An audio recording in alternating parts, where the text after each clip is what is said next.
secreto en tu sangre. Un secreto que tu familia ha guardado durante 500 años. Un secreto tan peligroso que revelarlo podía significar la muerte, la tortura, la hoguera. Y lo más inquietante, es posible que ni siquiera sepas que lo guardas. En 2008, un estudio genético publicado en la revista American Journal of Human Genetics reveló algo que sacudió los cimientos de la identidad española. Los investigadores analizaron el cromosoma Y de más de 1000 hombres de la península ibérica y descubrieron que aproximadamente el 20% de los españoles modernos tiene ADN sefardí. 20%. 1 de cada 5. Pero espera, porque esto se pone más interesante. En algunas regiones de España, como Asturias, Galicia y partes de Castilla, ese porcentaje sube al 25%. Y en ciertas áreas de Latinoamérica, especialmente en México, Colombia y el norte de Brasil, los estudios sugieren que hasta el 30% de la población tiene marcadores genéticos sefardíes. Millones de personas, caminando por las calles, yendo a misa los domingos, celebrando la Navidad, sin saber que sus antepasados encendían velas en secreto los viernes por la noche, que limpiaban la casa antes del sábado, que evitaban comer cerdo no por gusto, sino por una tradición que venía de generaciones atrás, tradiciones que sus familias mantuvieron durante 5 siglos sin saber ya por qué las hacían. Bienvenido a Código Humano, y hoy vamos a abrir los archivos más secretos de la historia de España, los archivos de la Inquisición.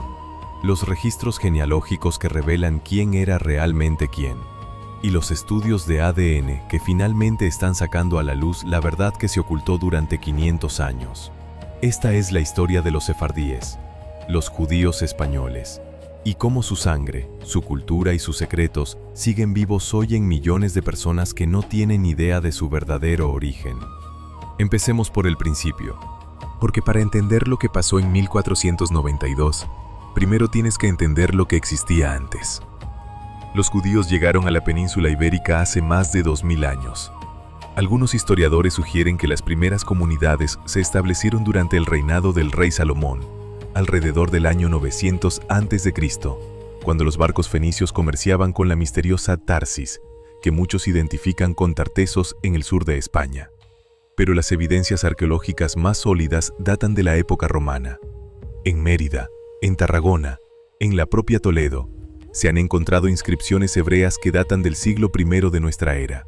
Los judíos estaban aquí antes que los visigodos, antes que los árabes, antes que la mayoría de los pueblos que hoy consideramos españoles. Durante la época romana, las comunidades judías prosperaron. Eran comerciantes, artesanos, médicos. Se integraron en la sociedad hispano-romana mientras mantenían su fe y sus tradiciones.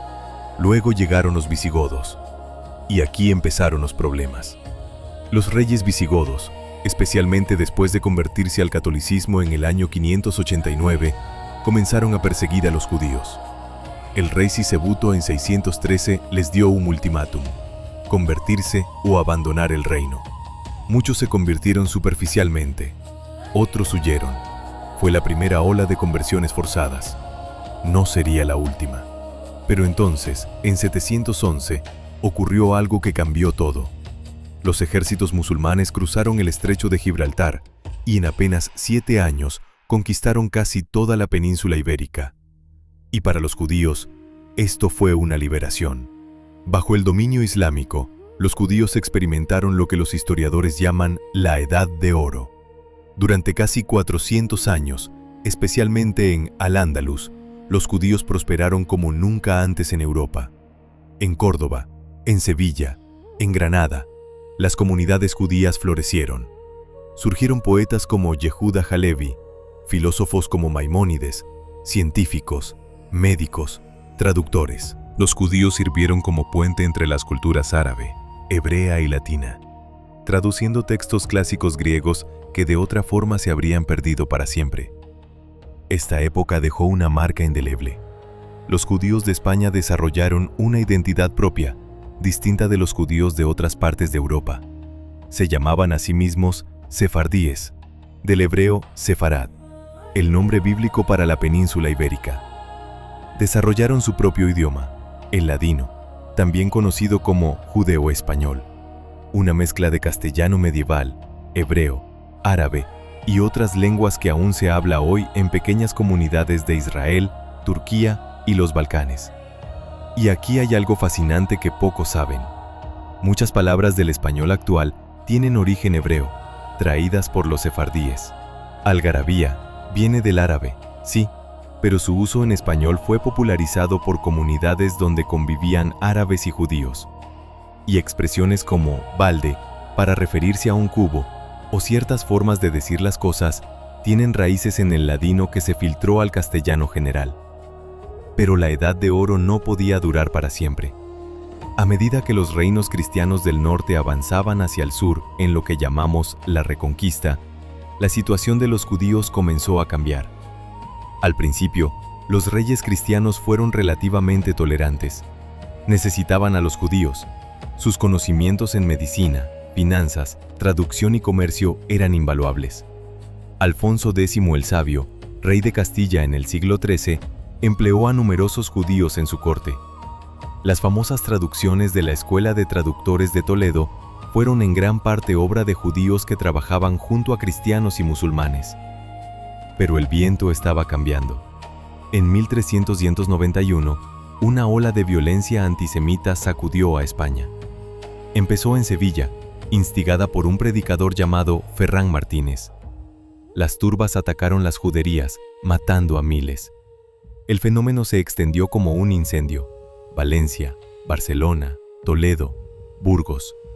En cuestión de meses, comunidades que habían existido durante siglos fueron masacradas o forzadas a convertirse.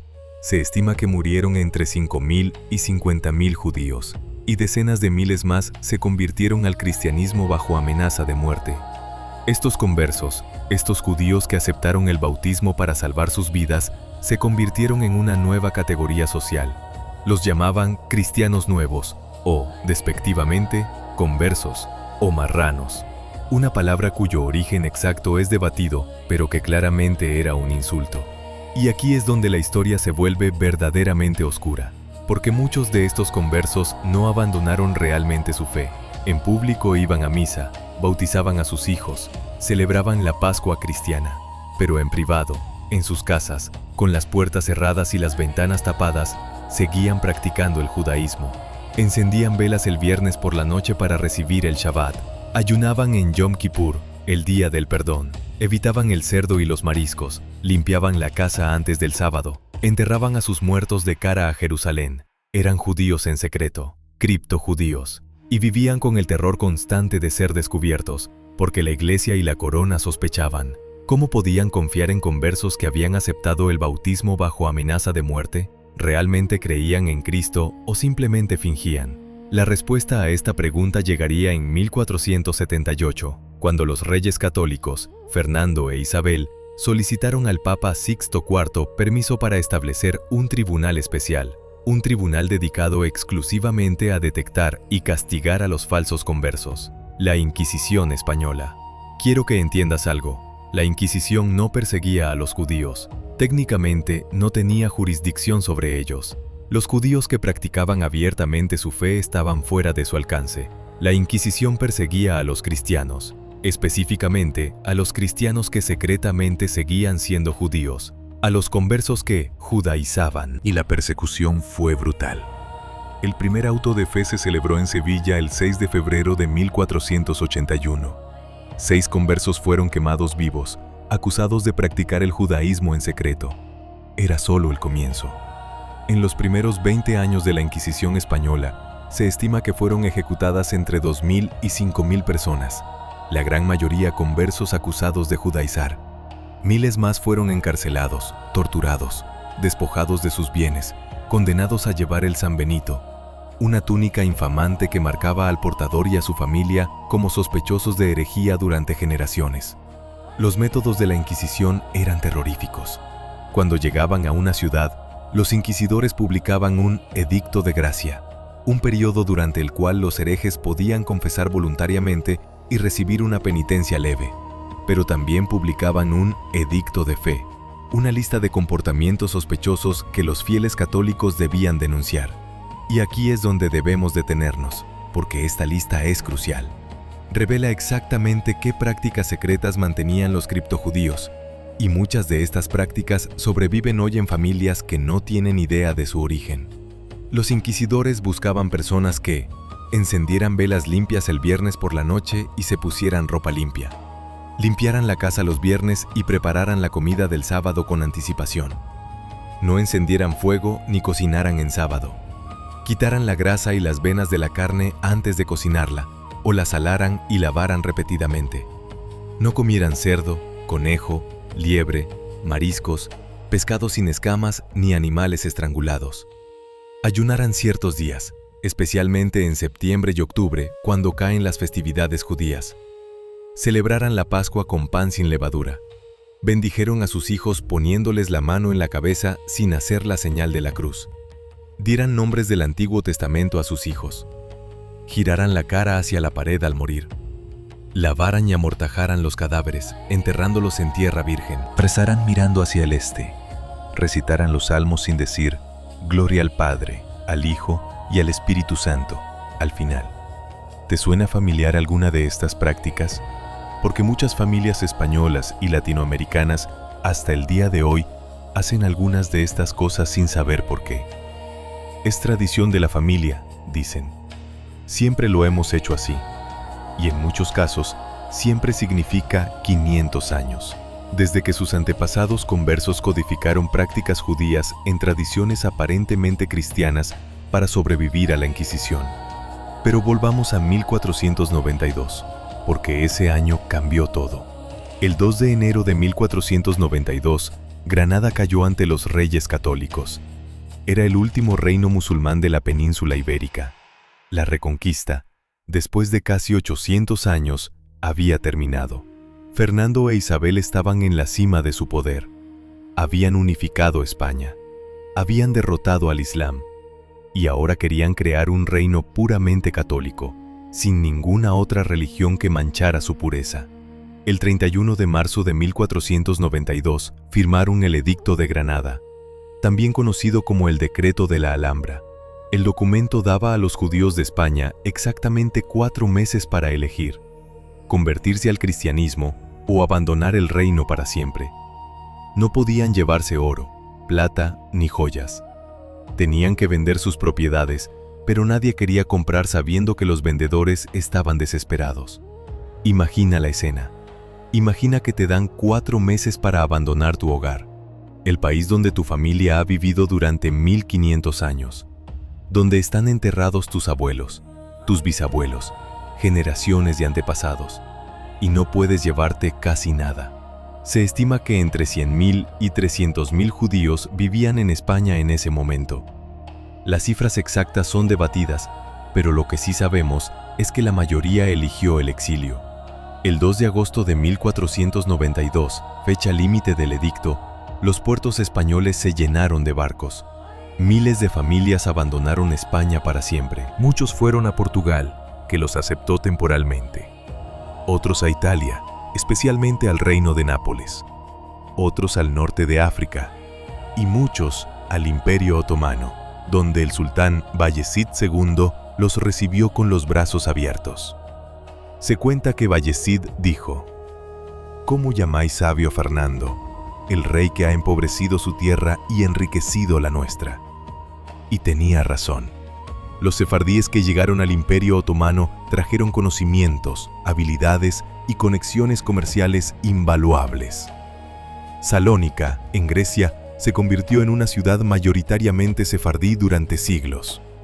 Estambul, Esmirna, las ciudades del norte de África, todas recibieron comunidades sefardíes que mantuvieron su idioma y tradiciones durante generaciones. Pero no todos se fueron. Algunos eligieron convertirse.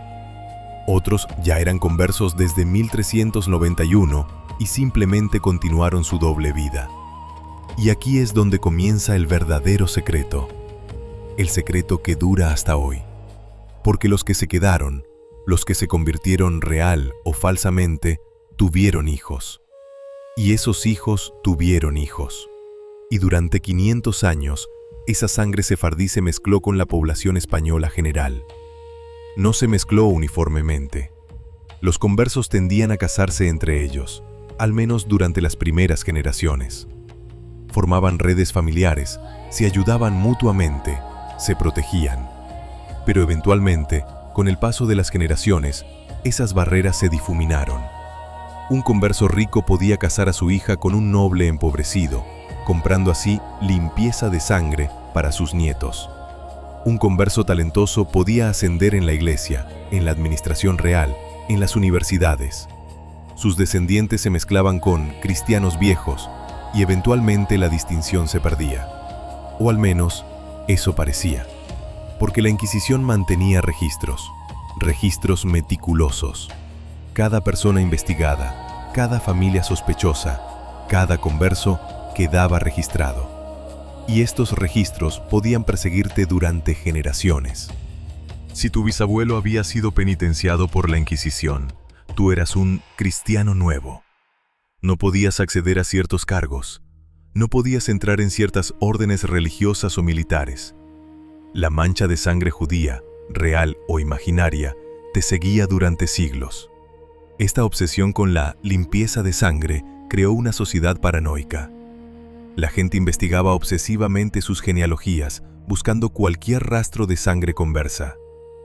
Pagaban enormes sumas para falsificar documentos, para borrar antepasados inconvenientes, para obtener certificados de pureza. Y aquí está la ironía. Esta misma obsesión es lo que ha permitido a los investigadores modernos rastrear la sangre sefardí. Los archivos de la Inquisición, ahora guardados en el Archivo Histórico Nacional de Madrid y otros repositorios, contienen información genealógica invaluable. Los investigadores de ADN pueden cruzar los registros históricos con los datos genéticos y confirmar lo que los documentos sugieren, que las familias marcadas como conversas hace 500 años efectivamente comparten marcadores genéticos sefardíes. Pero hay algo más, algo que los documentos no pueden revelar, pero que el ADN sí. No todos los descendientes de conversos aparecen en los archivos de la Inquisición. Muchos escaparon la detección. Muchos vivieron vidas enteras como católicos aparentemente devotos sin levantar nunca sospechas. Y sus descendientes perdieron todo recuerdo de su origen judío. Pero su ADN lo recuerda. En 2008, el estudio que mencioné al principio, dirigido por los genetistas Mark Joblin y Francesca Lafel, analizó el cromosoma Y de 1.140 hombres de la península ibérica y las Islas Baleares. Compararon los resultados con muestras de judíos sefardíes conocidos de otras partes del mundo. Los resultados fueron asombrosos. El 19.8% de los españoles analizados tenía haplogrupos del cromosoma Y que son característicos de los sefardíes. En algunas regiones, como las Islas Baleares, el porcentaje llegaba al 36.3%. Piensa en eso.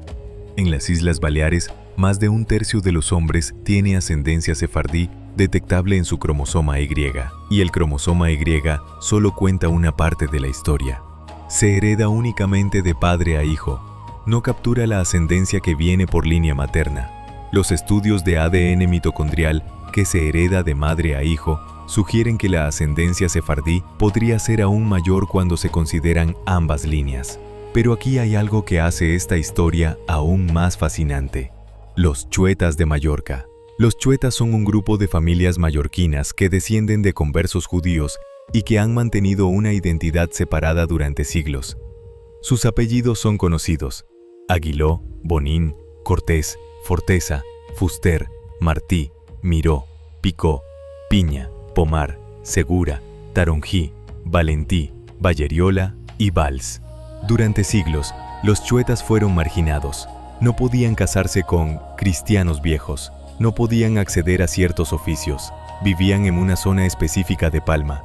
Eran, efectivamente, una casta aparte. Y lo increíble es que esta discriminación continuó hasta bien entrado el siglo XX. Hay personas vivas hoy en Mallorca que recuerdan cuando a los chuetas no se les permitía casarse fuera de su grupo. Los estudios de ADN de los chuetas confirman su origen sefardí, pero también revelan algo interesante. Después de 500 años de aislamiento, su perfil genético es distintivo. Son sefardíes, sí, pero son sefardíes específicamente mallorquines. El caso de los chuetas es extremo, pero no único. En muchas partes de España y Latinoamérica existen comunidades con historias similares. En Belmonte, un pequeño pueblo de Portugal cerca de la frontera española, se descubrió en el siglo XX una comunidad de criptojudíos que había mantenido prácticas judías en secreto durante 500 años. Las mujeres de Belmonte transmitían las tradiciones de madre a hija, en susurros, con las puertas cerradas. Cuando los investigadores las encontraron, muchas de las mujeres mayores todavía recordaban oraciones en ladino que no entendían, pero que recitaban fielmente cada viernes por la noche. En el norte de Nuevo México, en pequeños pueblos remotos de las montañas, antropólogos han documentado familias hispanohablantes que mantienen tradiciones sospechosamente judías. Encienden velas los viernes, evitan el cerdo, limpian la sangre de la carne. Algunos incluso tienen candelabros de 7 brazos que llaman el candelero de la abuela. Cuando se les hicieron pruebas de ADN a algunos miembros de estas comunidades, los resultados confirmaron lo que las tradiciones sugerían. Tenían ascendencia sefardí. Estos son los descendientes de los conversos que huyeron a América para escapar de la Inquisición. Porque sí, la Inquisición también operó en las colonias americanas. Y muchos conversos, buscando poner la mayor distancia posible entre ellos y los inquisidores, se establecieron en las fronteras más remotas del Imperio Español. Nuevo México, el norte de México, partes de Brasil. Llevaron con ellos sus secretos, sus tradiciones codificadas. Y en el aislamiento de las montañas y los desiertos, esas tradiciones sobrevivieron siglos más que en la propia España. Pero volvamos a España, porque hay otra parte de esta historia que necesitas conocer. Los apellidos. Existe una creencia popular de que ciertos apellidos españoles son judíos. Esta creencia es parcialmente cierta y parcialmente un mito. Es cierto que muchos conversos adoptaron nombres nuevos al bautizarse. Algunos eligieron nombres de santos, como los inquisidores recomendaban. Otros eligieron nombres de árboles o plantas, supuestamente porque no tenían asociaciones cristianas. Naranjo, peral, robles, oliva. Otros adoptaron nombres geográficos, indicando su lugar de origen. Toledano, Burgos, Sevilla. Pero aquí está el problema. Estos apellidos también fueron usados por cristianos viejos. No puedes saber si alguien es de origen converso solo por su apellido. Un García puede ser de familia conversa y un toledano puede ser de familia cristiana vieja. Lo que sí es cierto es que ciertas combinaciones de factores aumentan la probabilidad de ascendencia conversa. Si tu familia tiene tradiciones inusuales relacionadas con el viernes o el sábado, si evitan el cerdo por razones que no pueden explicar, si tienen ciertos apellidos combinados con origen en ciertas regiones, la probabilidad aumenta. Pero la única forma de saber con certeza es el ADN.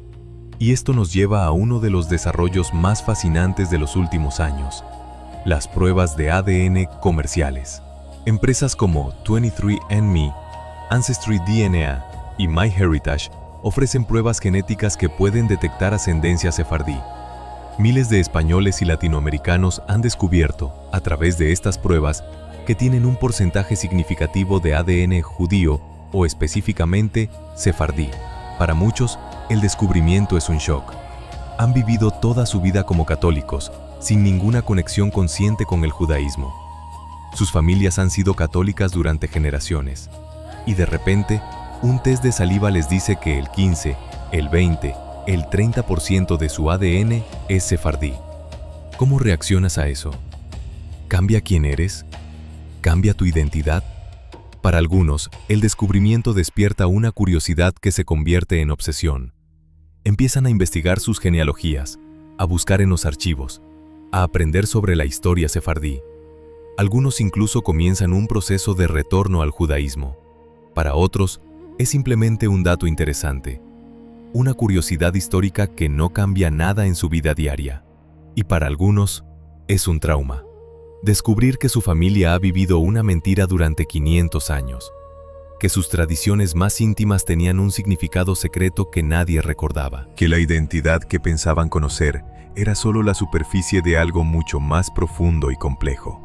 En 2015, el gobierno español aprobó una ley extraordinaria, una ley que intentaba reparar, 500 años después, La injusticia del Edicto de Granada. La ley ofrecía la nacionalidad española a los descendientes de los sefardíes expulsados en 1492. No importaba dónde vivieran ahora, no importaba cuántas generaciones hubieran pasado. Si podías demostrar ascendencia sefardí, España te acogería de nuevo. El proceso no era sencillo. Los solicitantes tenían que demostrar su conexión con los sefardíes a través de certificados de comunidades judías, pruebas genealógicas, conocimiento del ladino o vínculos familiares documentados. No bastaba con un test de ADN. Aún así, más de 150.000 personas solicitaron la nacionalidad antes de que el plazo expirara en 2019. Vinieron de Israel, de Turquía, de Venezuela, de México, de Argentina, de Estados Unidos. Vinieron de todas las diásporas sefardíes del mundo. Algunos lo hicieron por razones prácticas. Un pasaporte europeo abre muchas puertas. Otros lo hicieron por razones emocionales. Una forma de reclamar una patria perdida hace 500 años. La ley fue controvertida. Algunos la vieron como un gesto noble de reconciliación histórica.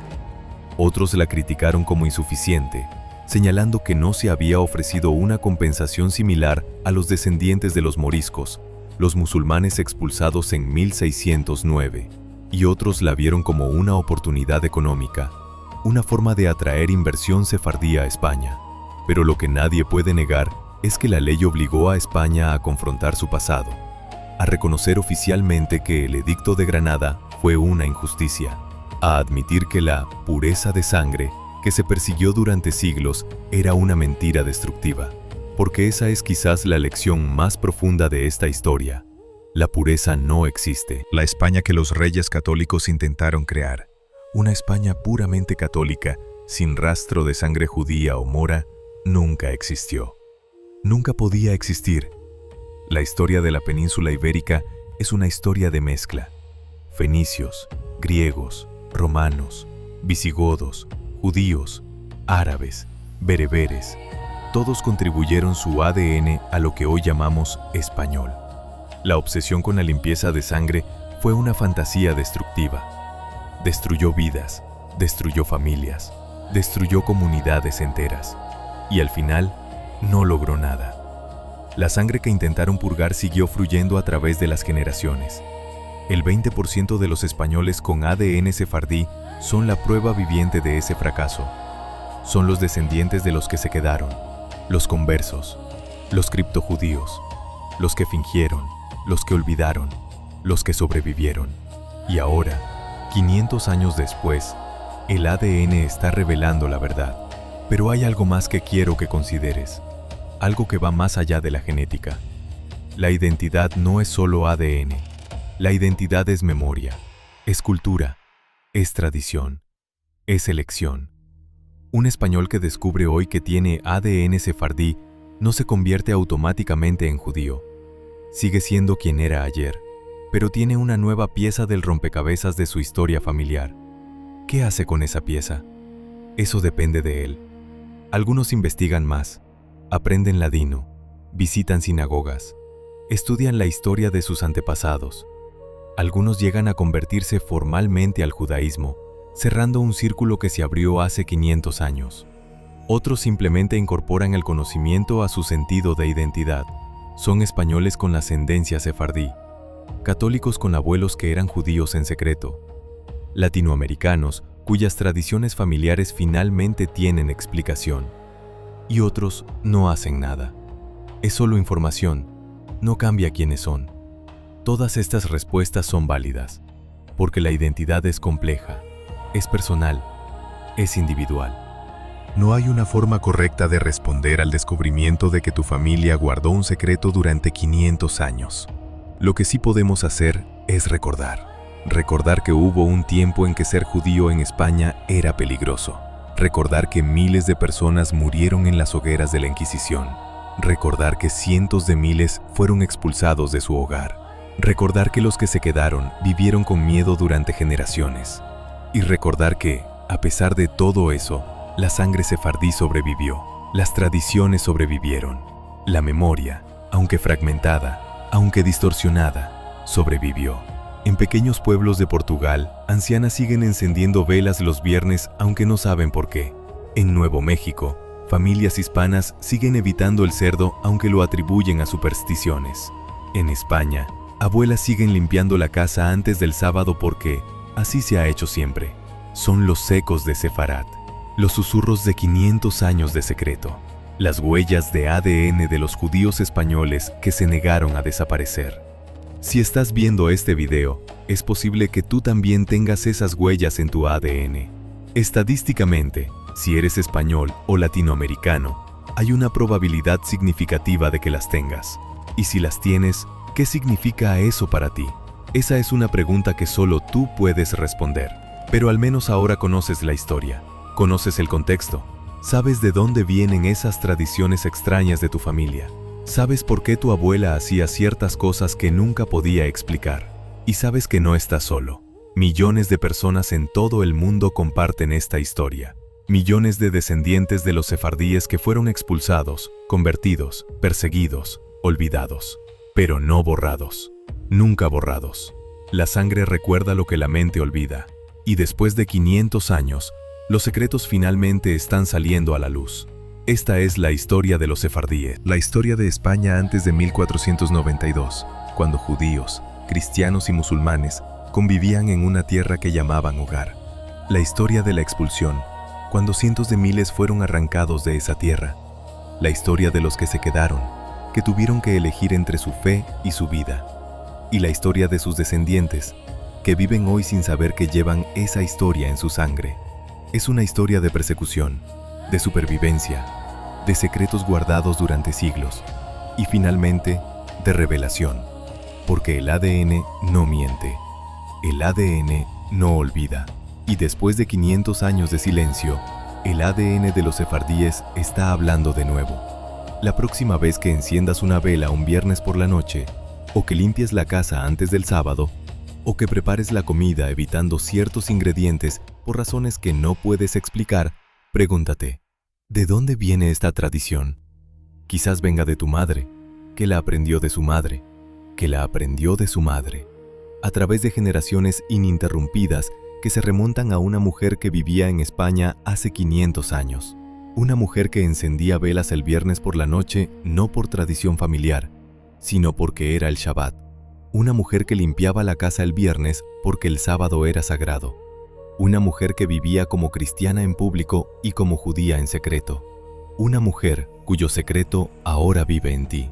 Y si es así, si ese secreto vive en ti, entonces tienes una decisión que tomar. No una decisión sobre religión o identidad necesariamente, sino una decisión sobre memoria. ¿Recordarás? ¿Honrarás a esa mujer que guardó su fe en secreto para que sus hijos pudieran vivir? ¿Contarás su historia a tus propios hijos para que sepan de dónde vienen? ¿O lo dejarás en silencio, como ha estado durante 500 años? Esa decisión es tuya, pero al menos ahora sabes que hay una decisión que tomar. Bienvenido al secreto de Sefarat. Pero antes de terminar, quiero compartir contigo algunas historias reales. Historias de personas que descubrieron su herencia sefardí y cómo cambió sus vidas. En 2016, una mujer de Sevilla llamada María del Carmen hizo un test de ADN como regalo de cumpleaños para sí misma. Tenía 62 años y nunca había cuestionado su identidad católica. Su familia había sido católica durante generaciones, o eso creía. El test reveló que el 24% de su ADN era judío sefardí. María del Carmen quedó en shock, pero entonces empezó a recordar cosas. Su abuela siempre limpiaba la casa los viernes. Su madre nunca cocinaba cerdo. Decía que le daba mala espina. En su familia se bendecía a los niños poniendo la mano en la cabeza, sin cruz. Tradiciones que siempre había visto como peculiaridades familiares de repente tenían un nuevo significado. Investigó en los archivos y encontró que su apellido materno aparecía en documentos de la Inquisición de Sevilla de 1485. Su familia había sido conversa y durante 500 años habían mantenido tradiciones judías sin saber que lo eran. En México, un hombre llamado Roberto descubrió a los 40 años que su familia tenía un secreto. Su abuela, antes de morir, le confesó algo que nunca había contado a nadie. Su propia abuela le había enseñado a encender velas los viernes y a recitar una oración en un idioma que no entendía. Roberto grabó la oración y la llevó a un rabino. Era hebreo. Una bendición del Shabbat, deformada por generaciones de transmisión oral secreta, pero reconocible. Su familia había mantenido el judaísmo en secreto durante 400 años en las montañas de Nuevo León. Sin sinagogas, sin rabinos, sin libros. Solo la tradición oral de madre a hija, de abuela a nieta. Cuando Roberto hizo un test de ADN, confirmó lo que ya sabía. Era sefardí. Estas historias se repiten miles de veces. En España, en Portugal, en México, en Brasil, en Argentina, en Colombia, en Perú. Familias que descubren que su catolicismo era una máscara, que sus tradiciones extrañas eran en realidad prácticas judías codificadas para sobrevivir la persecución. Y aquí hay algo que debes saber sobre los documentos que existen. Los archivos de la Inquisición española son uno de los repositorios históricos más completos del mundo. Contienen millones de documentos, denuncias, interrogatorios, confesiones, sentencias. Cada uno cuenta una historia. En el Archivo Histórico Nacional de Madrid puedes encontrar el proceso completo de miles de conversos. Puedes leer, en sus propias palabras bajo tortura, cómo practicaban el judaísmo en secreto. Puedes ver las listas de sus propiedades confiscadas, los nombres de sus familiares, las tradiciones que mantenían. Es una lectura escalofriante, pero también es un tesoro genealógico. Si sospechas que tu familia era conversa, es posible que encuentres documentación en esos archivos. También existen los registros de limpieza de sangre. Durante siglos, para acceder a ciertos cargos en España, tenías que demostrar que no tenías sangre judía ni mora. Esto generó una industria de investigaciones genealógicas, y esas investigaciones se conservan. Irónicamente, los documentos creados para discriminar a los conversos son ahora los mismos documentos que permiten a sus descendientes rastrear su herencia. Y luego está el ladino, el idioma de los sefardíes. El ladino es español medieval cristalizado en el tiempo. Cuando los sefardíes fueron expulsados en 1492, se llevaron con ellos el castellano que se hablaba en ese momento. Y durante 500 años, aislados en el Imperio Otomano, en los Balcanes, en el norte de África, ese español evolucionó de forma diferente al español de España. Hoy, el ladino suena extraño a oídos modernos. Es como escuchar a alguien hablar el español de Cervantes, pero con palabras turcas, griegas, hebreas mezcladas. Es hermoso y es triste. Es la voz de una cultura que casi desapareció. La UNESCO clasifica al ladino como una lengua en peligro crítico de extinción. Se estima que quedan menos de 100.000 hablantes en el mundo, la mayoría ancianos en Israel y Turquía, pero hay esfuerzos para preservarlo. La Academia Nacional del Ladino en Israel trabaja para documentar y enseñar el idioma. Universidades en España, Israel y Estados Unidos ofrecen cursos. Hay música en ladino, poesía, incluso algunos programas de radio. Si quieres escuchar cómo sonaba el español hace 500 años, escucha una canción en ladino. Escucharás palabras que reconoces pero con una melodía diferente. Escucharás la voz de tus posibles antepasados. Y finalmente, quiero hablarte del futuro. La historia de los sefardíes no ha terminado. Sigue escribiéndose cada día. Cada persona que descubre su herencia sefardí añade un capítulo. Cada familia que recupera tradiciones perdidas reaviva una llama que la Inquisición intentó apagar. En España, hay un movimiento creciente de interés por la herencia sefardí. Ciudades como Toledo, Córdoba, Sevilla, Girona han recuperado sus antiguas juderías, las han restaurado, las han convertido en museos y centros culturales. Hay festivales de música sefardí, conferencias académicas, publicaciones especializadas. Y hay una nueva generación de españoles que miran su historia con ojos diferentes, que ven la diversidad religiosa de la España medieval no como una aberración que había que corregir, sino como una riqueza que se perdió, que se preguntan cómo habría sido España si los reyes católicos hubieran elegido la tolerancia en lugar de la expulsión. No podemos cambiar el pasado, pero podemos aprender de él. Podemos recordar a los que fueron perseguidos. Podemos honrar a los que mantuvieron su fe en secreto durante siglos. Podemos celebrar a los que sobrevivieron y podemos mirar nuestro propio ADN y preguntarnos, ¿qué secretos guardo yo sin saberlo? Porque esa es la lección final de esta historia. Todos guardamos secretos en nuestra sangre, secretos de nuestros antepasados, de sus luchas, de sus decisiones, de su supervivencia. El ADN es un libro de historia escrito en un código que apenas estamos empezando a descifrar. Los sefardíes fueron forzados a guardar sus secretos durante 500 años, pero el ADN no guarda secretos para siempre. Y ahora, finalmente, la verdad está saliendo a la luz. Si tienes sangre sefardí, eres parte de esa verdad. Eres un capítulo vivo de una historia que empezó hace más de 2000 años. Eres la prueba de que ni las expulsiones, ni las conversiones forzadas, ni las hogueras de la Inquisición pudieron borrar a los judíos de España. Porque no puedes borrar a alguien de la historia cuando su ADN sigue vivo en millones de personas. Los sefardíes fueron expulsados de España en 1492, pero nunca se fueron del todo. Su sangre se quedó. Y 500 años después, esa sangre está reclamando su lugar en la historia.